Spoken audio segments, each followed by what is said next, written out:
What am I looking at? This is two spiders. Okay, so it is Is that one of its mandibles? Is that one of its mandibles in the air right now? Yep. They look like a pelican, right? He looks like a pelican. It's the length of his body, his mandibles, his mouth parts.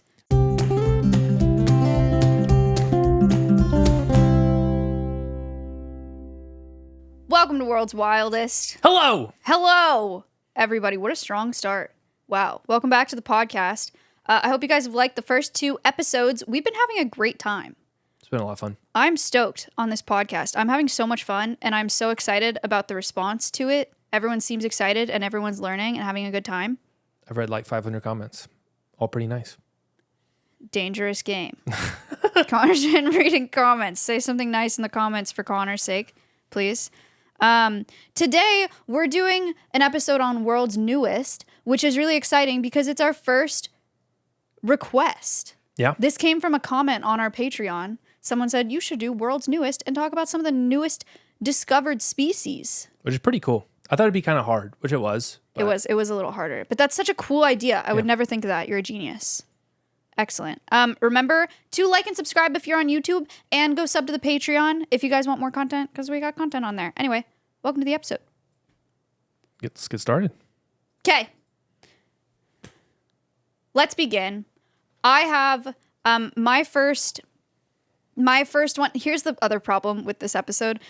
These are all newly discovered species, so a lot of them don't have common names. So you're going to be hearing me and Connor just butchering Latin names this whole time. I might have them on lock. I've been practicing. I'm going to tell you one, and you're going to tell me what you think this animal is. I've been taking Latin just for this podcast. No, you have not. And Duolingo. Really? For like 2 minutes. That's okay. Incredible. My first one is Pleurobrancarea britannica. Yeah, that's pretty close. Hold on, I can pull it up. I can see it on my end. What? What are you looking at? Pleurobrancarea brandicia. Discord. Okay. Okay. What animal do you think it is? A sea anemone. It's a sea slug. I was pretty close. That was actually really close. See? Okay. Duolingo. This discovery was published in January of this year. So January of 2024. Okay. January 26th, 2024. Nice. But it was discovered in 2018 and 2019 in the northeastern Atlantic and Mediterranean. Studies take forever to come out, by the way. Oh, yeah. That's Science crazy. moves slow. Yep. As molasses. They discovered them in the northeastern Atlantic and the Mediterranean Sea. We have a picture that we'll pull up here. This is of one of the live specimen. You'll look at the That's one in slug? A. It's a sea slug. This is a living specimen that they collected, affectionately named capital NHMUK 202300085. It looks and sounds like what my cat throws up every morning. So, yeah, you want to describe to our audio listeners what you're looking at? It's like a gelatin translucent blob of orange and clear grossness. Can I be honest? Yeah. He looks like a booger. Yeah. Like big time. Looks like a booger. But that's fine. Do we know what sea slugs are, party people? I don't even know what they do. Okay, so sea slugs are small shellless mollusks. They're like land slugs, but they're in the sea. Yeah. Right. So they eat algae, they eat sponges, they eat seaweed. Not sponges. Yeah. And they come in all different shapes, sizes, colors, all over the world. Sure. I also have a picture here of some of the diversity of sea slugs because they're beautiful. They are so cool. There's so many. They're like blue and yellow and red and pink and purple and orange. Okay. Look at this. Oh. Audio listeners, they're so cool.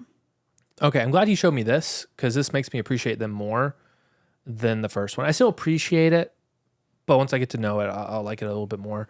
But they look like a bunch of gummy worms. I want to put them under UV light and see what they look like. Yeah, they're probably crazy.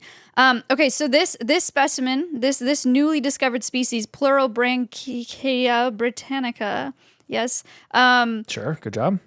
There were 14 specimens that were found at 230 to 360 feet or 70 to 110 meters down, which is kind of deep. They mostly like shallow, warmer waters.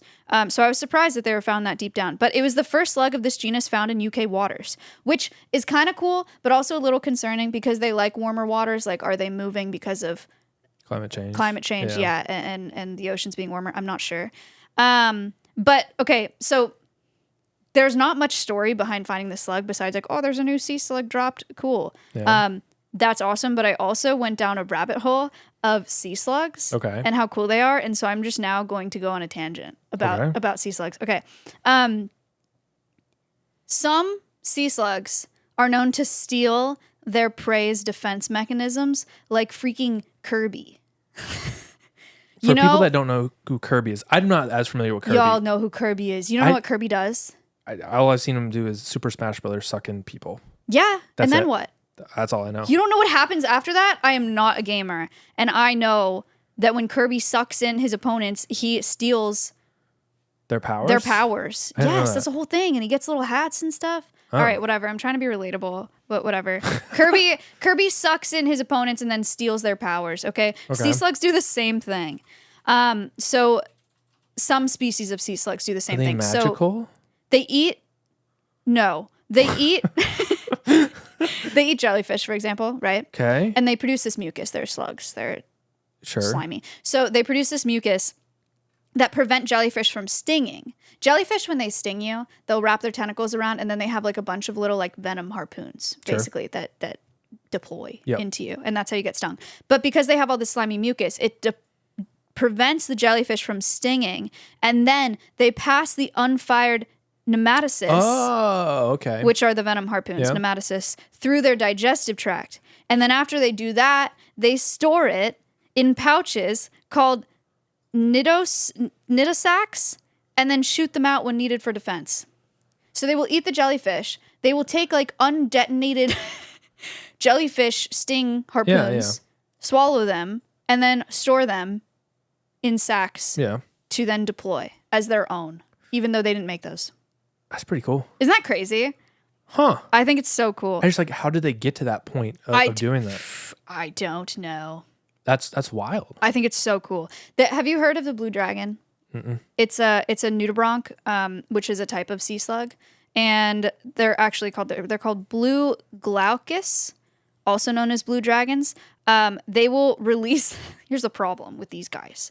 They release all of the stinging cells at once.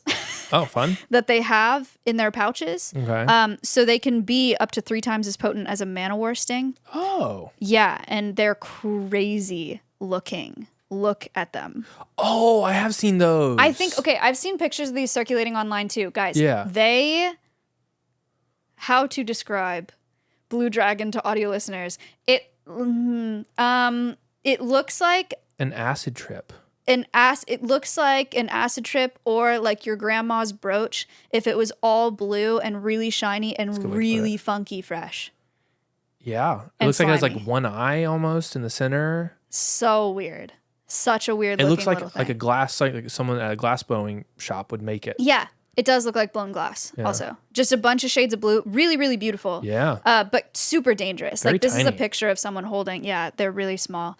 This picture of someone holding one. You should not hold one because they'll just deploy all of their jellyfish harpoons that they stole into you. And then But they can't, that size can't carry that much. It can cause nausea, pain, vomiting, contact dermatitis, but probably not death. Unless you're allergic to the sting, then you'd probably die. But it would be insanely painful. Right. That one spot. Yeah. 3 times as potent as a man-o-war is no joke. Yeah. That's true. Yeah. Yeah. Anyway, that's my sea slug tangent. Now you know that sea slugs are like Kirby. Take that to your next party as an icebreaker. That's cool. I didn't know much about sea slugs. I do. Thanks. Now you know a little bit. Plurobranchia britannica. Beginning of this year, a new sea slug dropped. We won't have conservation statuses for any of these, by the way. I got for mine. Do you? Kinda. I don't. It's data deficient because they're brand new. Right. For my other one, no. Okay. This one is it's a new species, but it's decently well documented. Okay. So it's a pangolin. You should have said the name and I was going to guess it. I have no way of knowing what it is through the name. You're not going to know. Manus mysteria. Yeah, no, I don't know. I was saving the embarrassment, but that's Thank okay. you. Okay. The Asian mysterious pangolin is what it like translates to. Okay. So there was thought to be only 8 species of pangolin, and now there are 9. Wait. Since when? Since where's my date? It was 2023. Yep, mid 2023. Oh my god, that's actually sick. Yeah. I did a podcast on pangolin, and there were 8 species. Yep. They discovered another one. That is crazy. Why do you think it's important to like ID species if you already know? Like you have all these pangolins coming in from traffic. Yeah, all the Penguins are the most illegally trafficked animal in the world. About 1 million have been trafficked in the past 10 years. Insane. Wait, can you explain to them? I don't think a lot of people know what a pangolin is. Yes, let me Not get to penguin. that. I'm going out of order here. Pangolin. So let's start back over from the beginning here. So pangolins, they can be very small to very large. So they can be 12 inches or 30 centimeters in size, being about like 3.5 to 3.5 pounds to 1.6 kilograms, which is decently small. It's like a small house cat. Yeah, it's like a chihuahua. But they can be as huge, and we're going to have a picture popping up here, as huge as 4.6 feet long. What? 1.4 meters, 73 pounds or 33 kilograms. What? So this is a giant pangolin. They're in Africa, and they're not really well studied. They're pretty elusive. I didn't know that. They're huge.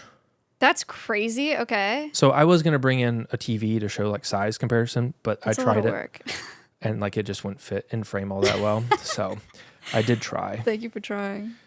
So that's a giant pangolin. So they are primarily ant eaters and termite eaters. They like to run on the ground mostly. They can climb. But what's really cool about them is they don't have teeth at all. So when they eat ants and termites, Long tongue. it's like all the way down in their abdomen. And they bring in those ants and termites, and their stomach is so muscular, it crushes them to release the nutrients because they don't have the teeth to crush it. So it's a really cool adaptation. Spooky. To get past The silly straw of death. Yeah, they're really cool. So pangolins also have this weird locomotion. Can I just briefly describe what they are? Or like what they look like? Yeah. Just for people listening. It's like an anteater with scales. It's like an anteater if it was a reptile, is what it looks like. Only known mammal with scales, and the scales are made of keratin, like your fingernails. But just picture an anteater if it had scales. That's a pangolin. Okay. So I want you to guess how. Well, actually, first I want to pull up there's a video. Audio listeners, apologies. We'll describe it in a second. But producer, if you bring up the video. So I can't with the way they walk, dude. They're horizontal, but they keep their front feet up. They're bipods. They're not quad pods. I don't know what the word is for it, but they don't use the 4 legs, even though they look like they walk like a dog. And so funny. They're walking like a T-Rex almost. They look like they're really nervous. Mm-hmm. Like they hold their little hands together, like they're about to ask you for something that they're scared to ask you for. And it's like a hunched over T-Rex just floating their front feet over top of the land. How fast do you think they can sprint? I can't tell if this is going to be like surprise. I guess I assume it's going to be surprising. So 15 miles an hour. 3 miles per hour Okay. or 5 kilometers per hour. I was going to say I don't think they can go very fast, but then I thought it was a trick question. Okay, that's not fast. Nope. Very, very small. So their scales are a prized possession. And so, again, they're the most trafficked animal in the world. And they use these scales in traditional medicine. We'll go into later exactly why they use those scales. And it's also the meat's a delicacy in traditional Chinese and Vietnam medicine. Right now we have a picture of the scales pulled up. They're beautiful. They look like artichoke leaves, but brown.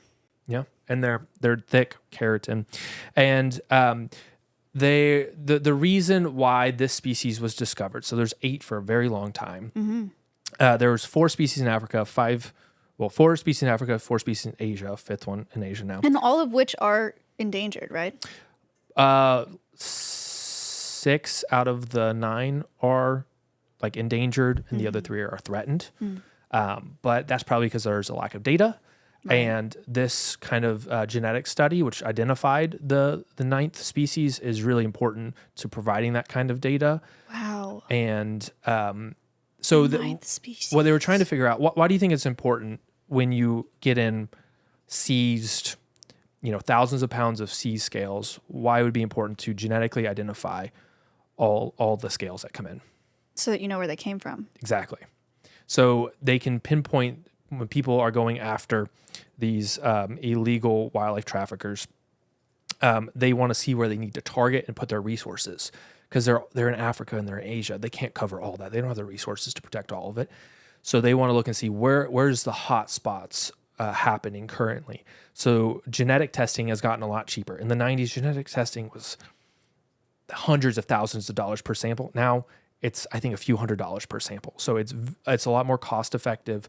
They can identify where these the majority of the scales are coming from, and they can send task force out to help combat that. So it was really important. So when they were going through 138 individual specimens, they started finding weird scales, weird nails, and genetically different samples. So at that point, they were able to determine that there's a 9th species, and that was mid-2023, and this study came out at the end of 2023. Wow, that's so crazy. And it's important. It was really cool versus like your study. They were a few years till they were able to finally put the results out. Because these guys are so critically endangered, information needs to flow fast. So they're able to crank out this study really fast, which was really cool. So why they weren't identified sooner is because there's no major like morphological or looks. There's no they don't look different, and they haven't quite determined if they're functionally different or how different they are. They're still trying to figure that out. But what it does is it divides the species into much smaller chunks, and it's much easier to protect smaller chunks than much bigger ones. Yeah. So makes sense. So why are they the most trafficked? For traditional medicine. Why is it easy? Oh, if you go to poach a pangolin and they're scared, and you go to pick them up, they'll just curl up in a ball. So we have a video of a pangolin curling up in a ball. Oh, it's so sad. Granted, this is a rescued pangolin that's having a good time, but it was like the best high quality image that we could. So imagine, I don't know if you've seen a hedgehog, or audio listeners, if you've seen a hedgehog or like an armadillo, or really like a Pokemon. Isn't there a Pokemon that is this? Yeah. I don't know. That just rolls up in a ball and it's just defenseless. But it's a great defense for lions, lions, jaguars, hyenas. They can't get through it. Really? There's videos of a lion just giving up. That's crazy. It was just like an enrichment ball to them, like a Kong ball almost. They couldn't get through it. So it's a really good defensive mechanism for non-humans, and they don't go very fast. But the worst for humans, because people just go and scoop them up. It's so easy. So if you had to guess how much an average pangolin would go for on the black market. Oh my gosh, I have no idea. Yes. Scales and all? Everything. Scales and money? Or scales and meat? Yep. In USD? One pangolin. $8,500. $100,000. Stop. $100,000. It's the average price.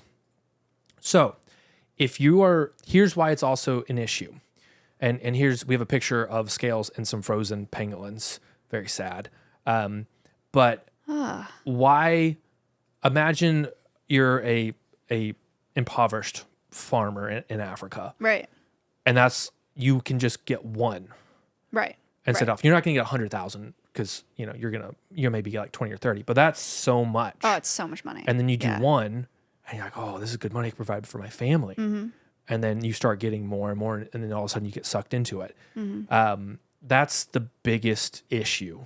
Yeah, that's crazy. I had no idea. It's like how it's hard to turn that kind of money when you're impoverished. So Right. that's one of the big things that conservationists are doing is targeting those type of communities, because that's a really good way to combat.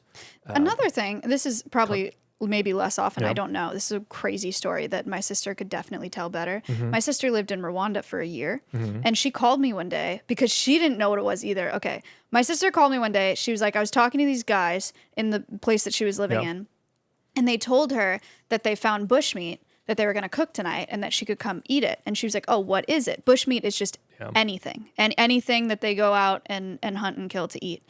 And she was like, what is it? And they didn't know what it was. And then they went to draw it in the sand, and he drew like an anteater. He drew like an anteater with like a crazy long tongue, a super long spirally tongue. And she was like, I have no idea what that is. And he didn't know what it was either. Or he couldn't tell her in English. Right. And then she was like, let me go see it. So he brought her to his house and showed her, and it was a pangolin. Aww. And so he was like holding it by its tail, and my sister was looking at it. My sister had no idea what a pangolin was. She'd never seen it. Right. And if you don't know what a pangolin is, They're it's weird such looking. a bizarre looking animal. Yeah. And so she took a picture and she sent it to me, and she was like, what the heck is this animal? And I was like, oh my God. No. I was like, that sucks. Yep. So sometimes too, it's just that, that they don't know what it is or don't know that they're critically endangered. And why would it matter either? Because if it was there and you can eat it, then it's there and you can eat it. That's one of the hard parts about conservation. It's tough. The human factor is tough. Yeah. So what do you think traditional Chinese and Vietnamese medicine practitioners think that, if you could guess, what do you think it could cure?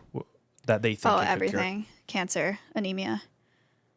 Okay. Skin problems. So practitioners have been cited. There was a study done on this, so I read a study. It was kind of interesting.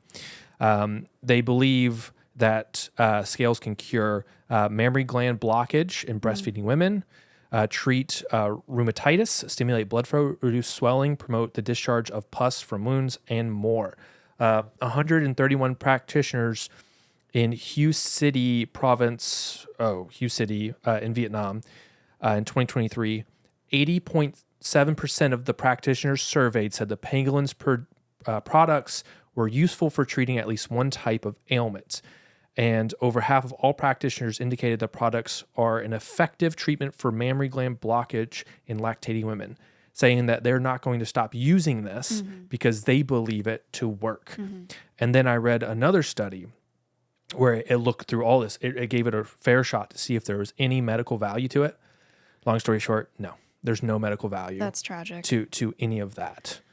So it's really tough when it's so rooted in practicing medicine over there to really, The other really tough thing, not just about medicine, but about the wildlife trade in general, is once something becomes endangered and harder to come by, it becomes more valuable to people. And then it's worse for that endangered animal, obviously, right? Yep. Is like having a tiger pelt is, I cannot imagine how much money. And it's more valuable because it's really hard to come by because tigers are endangered. And so then you go out and you want to hunt more tigers because it's worth more. It's the same problem. The scarcity problem. That's crazy. sad. Yeah, that is crazy. One last thing I do want to mention about pangolins. They live to be about 20 years old. And when they have 1 to 3 babies, they stay with the parents for 2 years. Wow. So it takes a really long time for populations to come back. Because if they were popping them out and the babies are gone in 3 to 6 months, no big deal. But 2 years is just a long time. Yeah, that's sad. Imagine your parents staying with you for 2 whole years. Wild. Be crazy.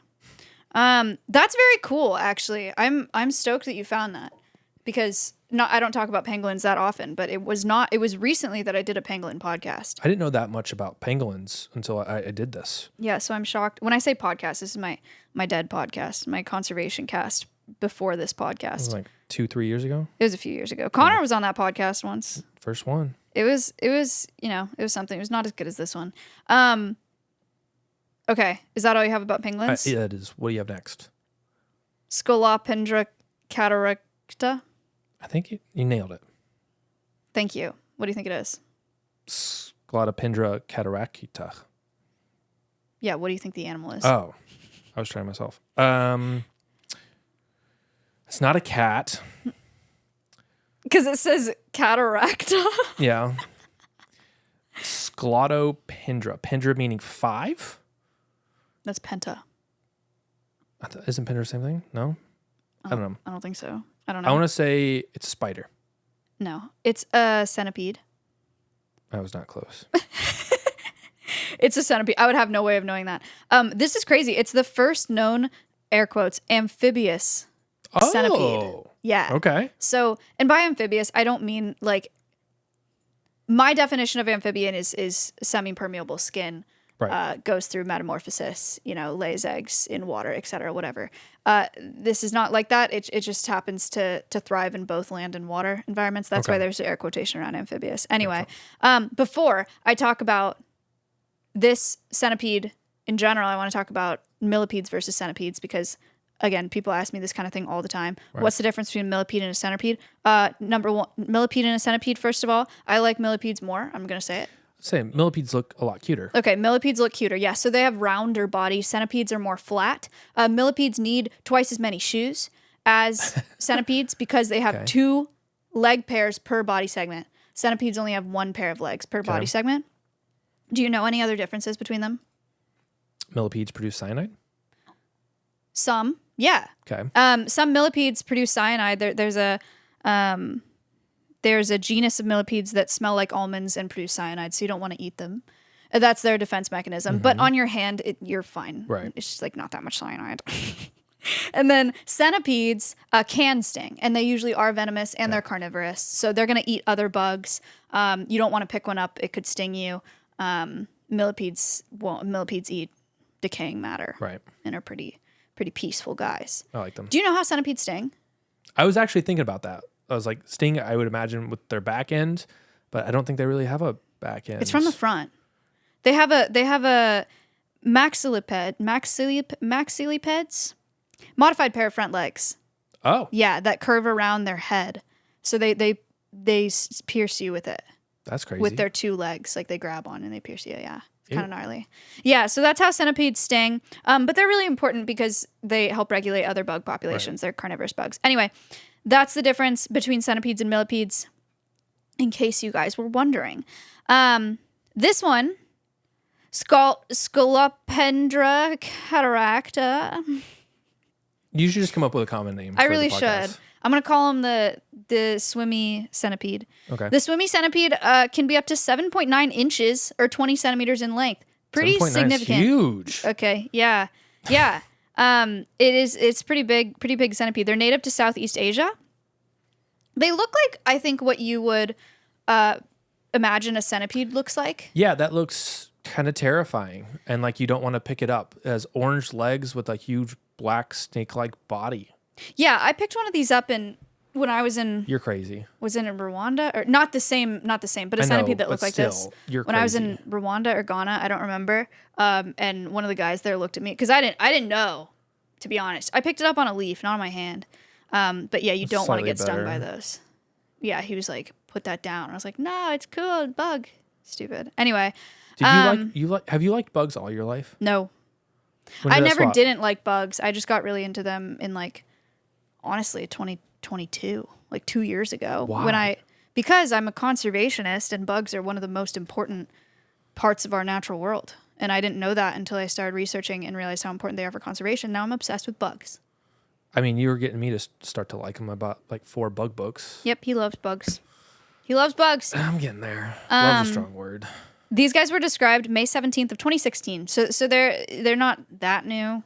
But they're cool, so I'm talking about them. Yeah, it's relatively new. They were found by an entomologist who was on his honeymoon in Thailand. I love that. Working during the honeymoon. That's great. As an entomologist at their honeymoon, he was going around flipping over rocks. I love this entomologist so much. like a weirdo, as they do. And he flipped over this rock, and this centipede ran out and ran into the water.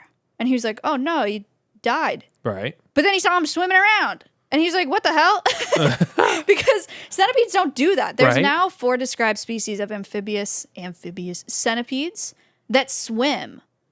That's but this was like not a thing that terrifying. was known before. Okay, they have hydrophobic surf skin, so when they come out of water, it's like nothing happened, right? It Hydrophobic just meaning water. water bad, resistant. water ooh scary, Yeah. water stay off me. Yeah. Okay, translation. And this is really cool for them that they can do this though, because they can go into water at night and they can hunt aquatic or amphibious invertebrates. Invertebrates. Okay, so they don't go after fish or minnows. And I don't think so. I mean, Okay. maybe they could, but that's pretty big. Yeah. But anyway, he found out that it could swim because he saw it swimming and then he freaking caught it, which is incredible, and put it in a jar full of water, and it was swimming around the jar like an eel. That's cool. So cool. I contacted an entomologist to ask some questions about this. We talked about how they can breathe underwater. We don't have an answer, unfortunately. It's like, because most the buggies are going to be breathing through spiracles on their sides, Right.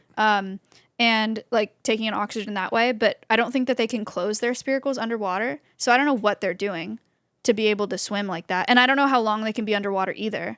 But A blood gas oxygen exchange thing. you want to know the worst part about this? It actually really grinds my gears. Okay. We don't know we know very little about these, right? There's Sure. like very little information online about them. They were discovered in 2016. I don't know if people are studying them now and stuff hasn't come out because science Right. moves very slow. I don't know, but you can't find very much information about them online. But you know what you can find online? A lot. You know what you can find with these guys online if you search? Oh, how to buy them. Yeah. Oh, yeah. It doesn't surprise me. You can purchase these How much? online. Guess. $169. No, good guess though. Oh, how much? Almost $400 Damn. for one. Somehow they're being sold in the pet trade already. We don't know anything about them. We don't know. They don't have a population like IUCN, whatever. Like they're data deficient. We don't know enough about their populations. We definitely don't know enough about them as a species to know how to properly care for them. And you can freaking buy one for $400. I mean, it's kind of the same thing for rubber ducky isopods. What they were discovered in like 2013, and they hit the pet market super fast, and people struggle to take care of them. Yeah. There's just not a lot's known about them. Oh, it's so sad. It makes me Yeah. really sad. There's other species of millipedes that are critically endangered because of the pet trade, or centipedes that are endangered because of the pet trade. I'm surprised people want centipedes as pets. I think they want. Well, this is a millipede that swims, so people have like tank setups, Yeah. and they want it to like go in the water and swim around because that's novel and Yeah. and I mean, that's cool. crazy. Yeah. No, No, like they're the That way they that they swim? swim. Yeah, I can see why people would be attracted to that who like that kind of thing. But yeah, no, that's a problem. it's really sad. It made me really sad. Don't go buy them. Yeah, don't buy any animals online. The only Yeah. place you should go to get animals is a humane society or a shelter. There you go. Get a dog or a cat. Yep, How about that? Yep. That's cool. That's my tangent. I think that's all. I want to do that on my honeymoon. Ooh, Oh my gosh, it's quiz time. Okay, let's bring it back to some slug knowledge. oh God. Yes. Just kidding. I When do you won't get to a bird? Question is, how many noses does a slug have? 3. No. How many noses does a slug To be have? fair, it's not in the nose of like a human in a sense, like the way we think of noses, but It's how they smell. it's how they smell things. So how many noses? Wait, Maya has to answer. That's right. If you want to. How lose do they points. smell? Is it not with? How many noses? Is it like 1,100 or something stupid? Like it's their whole body? No. Okay, then I don't know. It is 4. I was They so have- close. Connor was They have closer. a pair of tentacles on the top and a pair of tentacles on the bottom, and they can use those to detect chemicals and basically smell. I thought it would be in the center and then 2 up here. That's what I was thinking. I was pretty close. So I'm at -2. Is that my Yeah, score? I believe so. Yeah. I like being in Our the hole. scoring system is whack. I don't know what. Am I at 0? Yeah, I think so. Okay. -2. I love digging holes. All right. Are you ready for my last one that's extremely long that I have lots of notes on? And by that, I mean I've got 10 sentences on it. Yeah. 10 I have bullet another one points. after this that is like few words. It's an honorable mention. So I'm going to preface this. It was discovered in 2023. The study was published May 14th of this year. What's the scientific name? Ostrachia andersoni. Okay. What do you think it is? An ostrich. That would be so cool, but no. Here, I'll give you some. Published in May of this year. It's like 7 days ago. Oh my, huh? Yeah. This was a week ago? Yeah. That's cool. This actually comes courtesy of Nick at Alveus. Oh my He gosh. sent me Instagram story. That's on it. so cool. Okay. So I'm going to give you 3 words of its common name. I want to see if you can guess what it is. Winter Sunday hinterland pelican. What was the third word? Pelican. The one before that? Hinterland. What the hell is that? A land with hinter in it. I don't It know. is a place in WoW. It is a place in World of Warcraft. Winter, what? Winter, summer? Whit Sunday hinterland pelican. It's a crazy name. It's a common name. I don't know. Spider. Okay. AKA the assassin Wait, spider. I'm so dumb. Nick showed me this today at work. What the crap, Nick? He showed me a picture of it. That's crazy. I told him it was going to be on the podcast not to ruin That's it. crazy. He ruined it. So please describe what you're looking at. I'm looking at, well, you know, it's not the greatest. So it's a spider, but all of its legs are tucked in. So it's kind of hard to tell what's going on. Next picture, Mr. Producer. It's just a little brown spider. Ooh, It is. what am I looking at? This is 2 spiders. Okay, so it is the Is one that on one the of its bottom. mandibles? Is that Yep. one of its mandibles in the air right now? Yep. Okay, it has 2 extremely long mandibles that are in a right angle, and one of them is pierced through a spider in the air, like he's got someone's head on a stick, and then the other one is a 90-degree downwards, and they are like They look like a pelican, right? he looks like a pelican. It's the length of his body, his mandibles, his mouth parts. So they're crazy. They only hunt spiders, other spiders, and they're not like a typical spider. They don't weave webs. They just hunt on the ground, and they like to position themselves up under leaves and wait for spiders to come on top of the leaf, and then they attack it. And they've got these spear-like legs that they Dude, use being to a pierce bug would be so the scary. spiders. Oh, yeah. Being a bug would suck. I just want to live under a log for my whole life. I don't want to go What anywhere. a weird little guy. Okay, so the reason it looks like a pelican is because its head is shaped like a pelican skull, small, right? And then it's got like proportional to pelican beak and pelican head, that long of mandibles. Like it's got the shape of a pelican head. It is really bizarre. So they're like half an inch tall or 1.2 centimeters. Okay. And their head pretty is big. quite longer than everything else. They have horns on their head. Okay. And they've got bumps all around them to help like combat when they're, be armor while they're fighting spiders. But not a lot is known about them. Other than that, they're in Australia. Australia has another crazy spider again that is pretty large. Half an inch is pretty large for a spider. And they like to eat other spiders. And they're brand new and they're really cool. Wow. I thought it was pretty interesting. Pelican spider. That's so cool. That's so cool. Okay, I have a honorable mention. I saw something about Irwin and I was piqued. Did you know that there's a tree snail named after Steve Irwin That's cute. in 2009? Aw. Do you want to know what it's called? Sure. Crikey Steve Irwini. That's awesome. Okay. There's a snail that was named after Steve Irwin in 2009 called Crikey Steve Irwini, okay. a tree snail. And Weenie? Crikey Steve Irwini. Why do they have to do the weenie I part? think, look, I'm not a scientist, but I think it's because it rhymes with crikey. Maybe I'm wrong. Maybe we need to talk to a taxonomist. But I think it's Crikey Steve Irwini. I think it's Crikey Steve Irwini. Weenie? Yeah, okay. I love it. Crikey Steve Irwini. I think scientists are getting better at naming things so we care about them a bit more. True. And I just wanted to mention that March 7th of this year, March 7th, 2024, they named an Australian snail after Steve Irwin's son. Aw. And it is called Figaladra Robert Irwini. The weenie family carrying strong on slugs. I love Yeah. that. So now you know. Just a fun fact. There are new species discovered constantly, especially bugs. Yeah. People, if you go out on like a collection to study bugs, you go to a remote place, you're gonna come back with like 50 or hundreds of new species of bugs. I mean, it's just incredible. There's so much about our natural world that we don't know yet. Yeah, it's really cool, and it's rare to find large animals. Right. But it's still happening, especially deep in the ocean. I would love to do an episode talk about the craziest, World's deepest. Yeah, We could do it next. I'm down. This was a suggestion from one of our patrons on Patreon. If you guys have suggestions for what you want to see for episodes, please feel free to comment them. We do check those out. But yeah, maybe we do a World's Deepest episode. Sounds cool to me. My mom texts me about 3 to 4 ideas every week. That's so nice. It's My very parents nice. sent me a book to use for this podcast. I love that.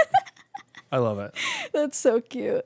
Guys, thank you so much for watching. Make sure you like and subscribe if you're on YouTube. If you could give us a nice rating on wherever you listen to your podcast, that would help us a ton. If you're on Apple Podcasts or Spotify, if you give us a 5-star rating, we'll give you a cookie, symbolically. And yeah, check out the Patreon. next episode. Check out our Patreon if you want more content. We do tier lists on there. We're about to do one now. We're about to film a Q&A about wildlife career advice and wildlife experiences and stuff like that. That's on there. We post nature photos on there. So Good time. go check it out.